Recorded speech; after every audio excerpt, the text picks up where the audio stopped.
Hello दोस्तों, आप सभी का स्वागत है मेरे चैनल पे। तो आज मैं बहुत ही एक ज़बरदस्त ख़ास कहानी के साथ आप सभी के सामने आज की कहानी है साधु की।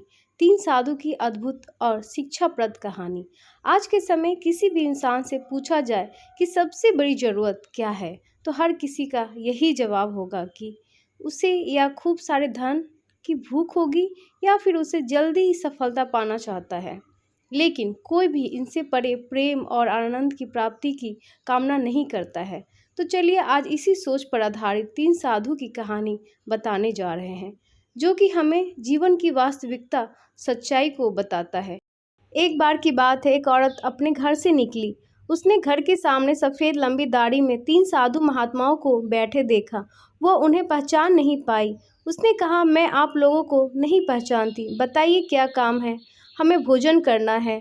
साधुओं ने बोला, ठीक है, कृपया मेरे घर में पधारिए और भोजन ग्रहण कीजिए। क्या तुम्हारा पति घर में है? एक साधु ने प्रश्न किया। नहीं, वह कुछ देर के लिए बाहर गए हैं। औरत ने उत्तर दिया, तब हम अंदर नहीं आ सकते। तीनों एक साथ बोले। थोड़ी देर में पति घर वापस आ गया। उसे साधु के बारे में पता चला तो उसने तुरंत अपनी पत्नी से उन्हें पुनः आमंत्रित करने के लिए कहा। औरत ने ऐसा ही किया। वो साधुओं के समझ गई और बोली, जी, अब मेरे पति वापस आ गए हैं। कृपया आप लोग घर में प्रवेश करिए। हम किसी घर में एक साथ प्रवेश नहीं करते। साधुओं ने स्त्री को बताया। ऐसा क्यों? औरत ने अचरज से पूछा। जवाब में मध्यम में खड़े साधु ने बोला, पुत्री, मेरी दाईं तरफ खड़े साधु का नाम धन और बाईं तरफ खड़े साधु का नाम सफलता है और मेरा नाम प्रेम है। अब जाओ और अपने पति से विचार विमर्श करके बताओ कि तुम हम तीनों में से किसे बुलाना चाहती हो। औरत अंदर गई और अपने पति से सारी बात बता दी। पति बेहद खुश हो गया। वाह, आनंद आ गया, चलो जल्दी से धन को बुला लेते हैं। उसके आने से हमारा घर धन दौलत से भर जाएगा और फिर कभी पैसों की कमी नहीं होगी। औरत बोली, क्यों ना हम सफलता को बुला ले। उसके आने से हम जो करेंगे वो सही होगा और हम देखते देखते धन दौलत के मालिक भी बन जाएंगे। तुम्हारी बात भी सही है, पर इसमें मेहनत करनी पड़ेगी।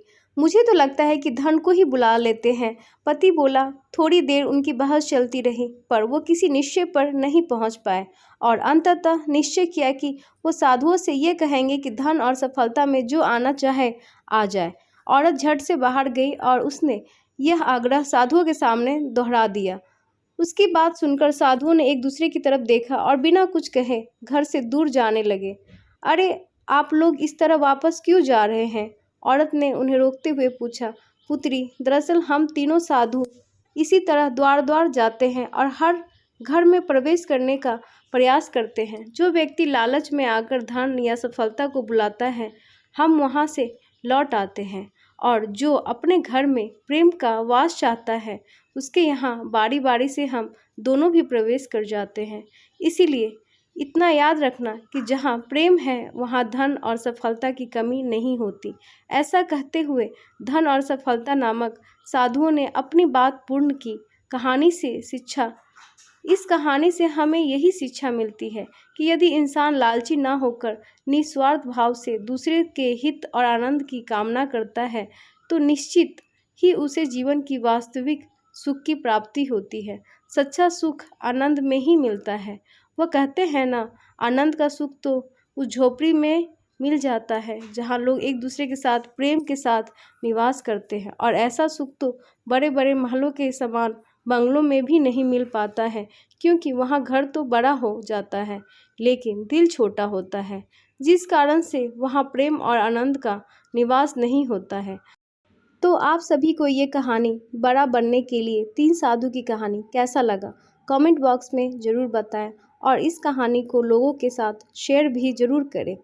तो दोस्तों, आप सभी को अगर मेरा कहानी अच्छा लगा हो तो अपने दोस्तों के बीच साझा करें और मुझे कमेंट करके बताएं कि आपको ये कहानी मेरा कैसा लगा, और ये भी कमेंट करें कि आपको किस तरह की कहानी और देखना है। मैं ज़रूर आपके लिए बनाऊंगी।